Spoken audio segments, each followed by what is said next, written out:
మీ business ఏదైనా మీ ఊర్లో promotion చేయాలంటే అది సుమన్ టీవీతోనే సాధ్యం. ఇప్పుడే సంప్రదించండి.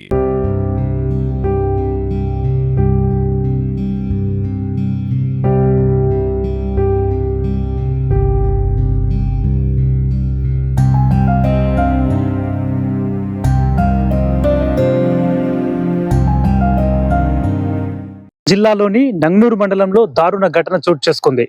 వ్యవసాయ బావి వద్ద నిద్రిస్తున్నటువంటి వృద్ధ దంపతులను దోపిడి దొంగలు దారుణంగా హత్య చేశారు. హత్య చేయడమే కాకుండా వారి వద్ద ఉన్నటువంటి నగదుతో దోచుకెళ్లారు. ప్రస్తుతం మనం ఆ ఘటన జరిగినటువంటి వృద్ధ దంపతుల ఇంటి వద్ద మనం ఉన్న వారి కుమారుడు ఉన్నాడు పరశురాములు. మనం మాట్లాడదాం. అన్న, చెప్పండి, అసలు ఆ రోజు ఏం జరిగింది?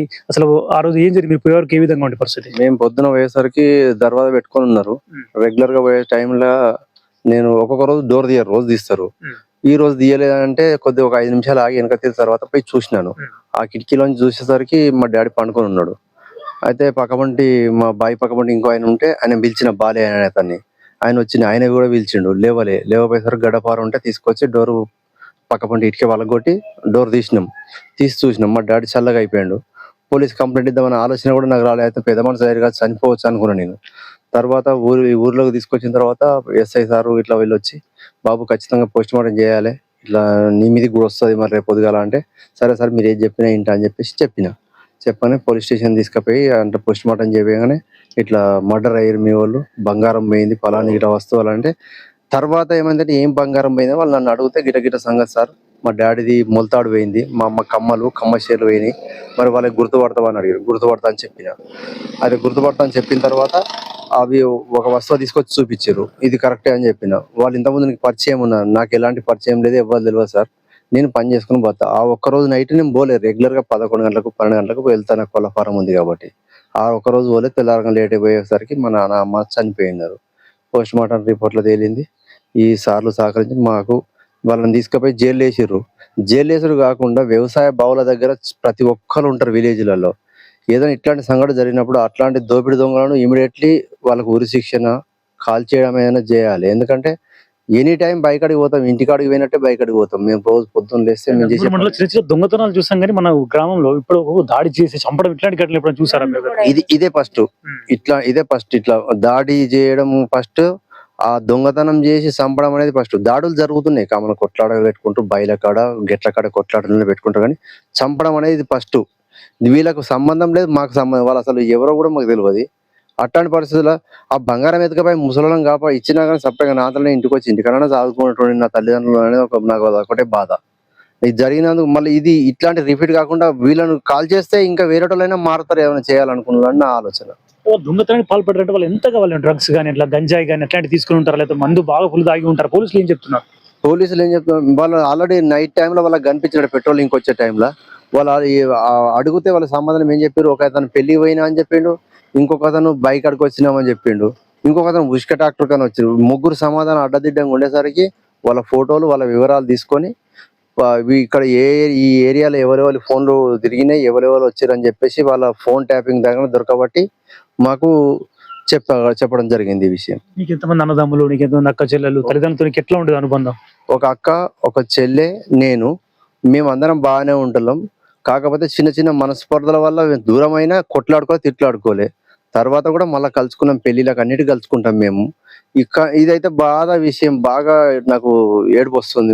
ముచ్చట చెప్పాలంటేనే బాధ అవుతుంది నాకు. అట్లా తల్లిదండ్రులు 70-80 ఏళ్ళకి వచ్చారు, వాళ్ళే చివరి దశలో ఉన్నటువంటి ఈ సమయంలో ఒక విధంగా దాడి చేయడం కానీ కొట్టడం కానీ ఎట్లా అనిపించే వారికి, ఎందుకు చేతులు ఎట్లా వచ్చాయంటావు? ఇంపేరు ఎట్లా కొట్టారు అసలు వాళ్ళు?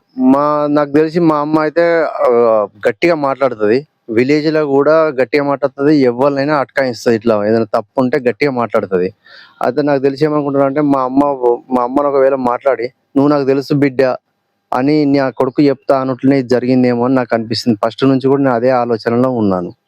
వాళ్ళు ఇప్పుడు రాత్రి వచ్చి ఉంటారా, డే టైంలో వచ్చి ఉంటారు?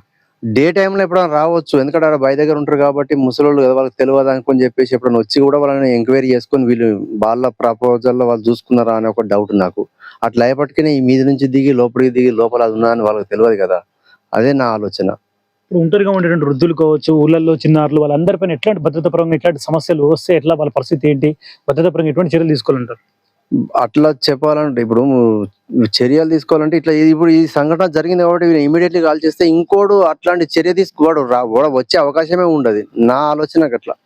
వాళ్ళ మీద ఇప్పుడు వాళ్ళకి సెక్యూరిటీ కల్పించడం కాదు, ఇప్పుడు ఆ జరిగిన వాళ్ళకు చేసిన వాళ్ళను ఇమీడియట్లీ వాళ్ళకి కాల్ చేసుడా ఉరిశిక్షణ వాళ్ళకి అమలు చేస్తే రేపు ఇంకోటి చేయనీకి కూడా వెనకపోతాడు.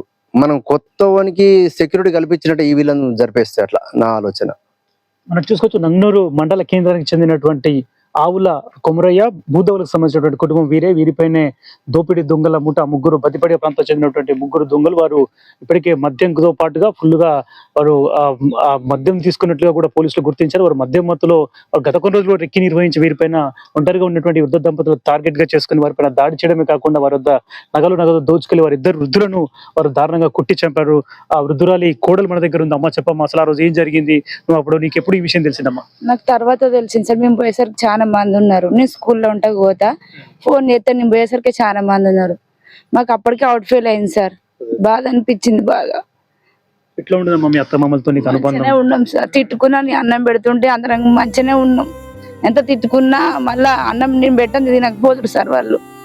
ఆడిడ కూడా ఎక్కడ బయట తినలేదు. నేను పెడితేనే అది పెడితేనే మేము తింటాం అన్నట్టుగా ఉండే.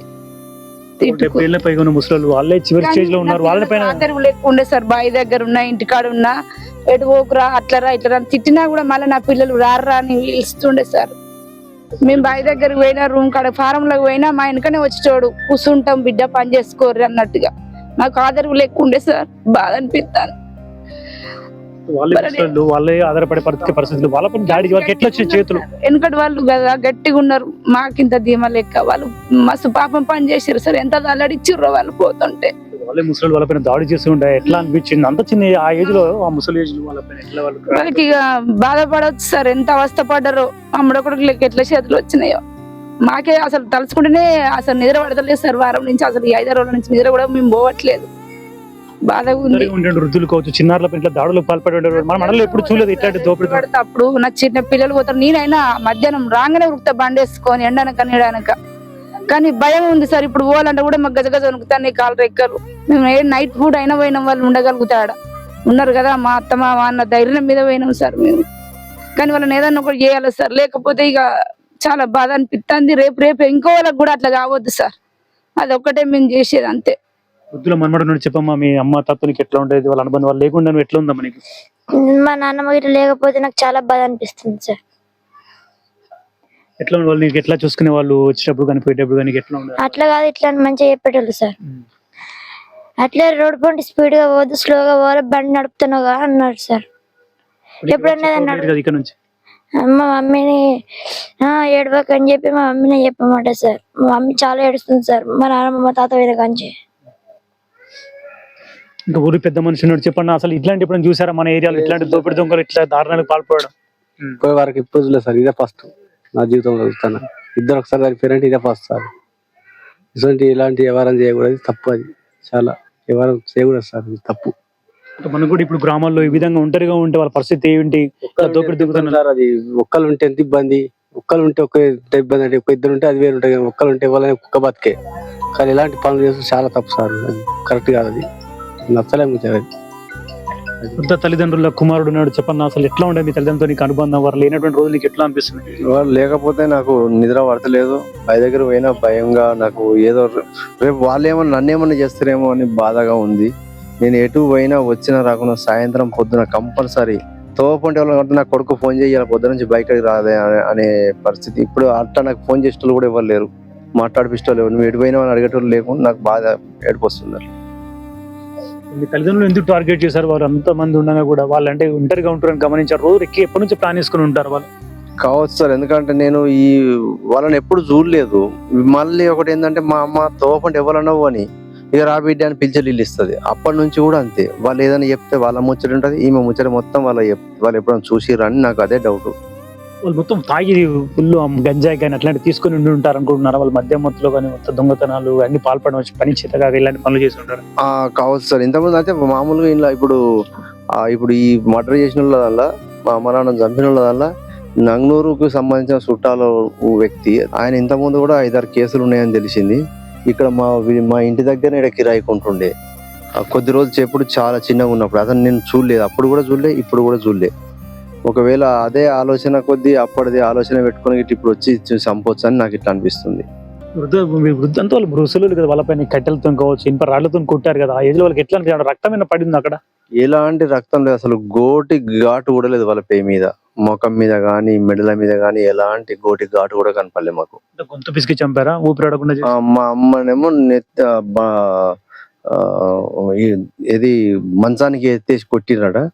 మా డాడీనేమో మా బాబు రుమాలు చుట్టుకుంటాడు, ఆ రుమాలతోటి ఇట్లా చుట్టిరట, ఉరులాగా కొట్టి చంపేసి. నంగనూరు మండల కేంద్రంలో దారుణం చోటు చేసుకుంది. ముగ్గురు దోపిడి దొంగలు, ఒంటరిగా ఉన్నటువంటి వృద్ధులు, వారు ఇద్దరు కూడా ఆవుల కొమురయ్య, బూదు అనేటువంటి వృద్ధులు, 70 ఏళ్లకు పైగా ఉన్నటువంటి వృద్ధులు, వారు వ్యవసాయ బావు వద్ద వారు ఉంటున్న వారి కుమారుడు వారి కోసం ఒక ఇల్లు నిర్మించిన, అదే ఇంట్లో ఉంటూ వాళ్ళు వ్యవసాయం చేసుకుంటూ అక్కడనే తల్లిదండ్రులతో కలిసి ఉంటున్నటువంటి వాళ్ళు ఒంటరిగా ఉండడానికి గమనించినటువంటి దోపిడి దొంగలు ముగ్గురు కూడా దాడి చేసి వారు కూడా ఈ యొక్క బద్దిపడే ప్రాంతం ఇదే మండలానికి చెందినటువంటి ఆ ముగ్గురు మద్యం మత్తులో వారు ఇదే విధంగా దోపిడి దొంగతనాలకు పాల్పడుతూ ఉండడానికి పోలీసులు గుర్తించారు. అయితే వీరు ఒంటరిగా ఉండడానికి గమనించి వారిపైన ఆ ఇంటిలోకి ప్రవేశించి ఆ వృద్ధులపైన దాడి చేసి వారు చంపారు. అక్కడే వారు ఆ వృద్ధులు చనిపోవడంతో ఆ కుటుంబం అంతా కూడా తల్లడిల్లిపోతుంది. తల్లిదండ్రులు లేక కుటుంబం ప్రస్తుతం ఒంటరిదైపోయింది. ఆ దోపిడి దొంగల ముగ్గురిని కూడా కఠినంగా శిక్షించి నంగనూరు వ్యాప్తంగా ఎటువంటి ఘటనలు జరగకుండా కట్టుదిట్టమైన చర్యలు చేపట్టాలని వృద్ధ దంపతుల తండ్రి కుమారుడితో పాటుగా వారి కోడలు డిమాండ్ చేస్తున్నారు. వీడియో జర్నలిస్ట్ స్వామితో కలిసి హరికిషన్, సుమన్ టీవీ, సిద్దిపేట.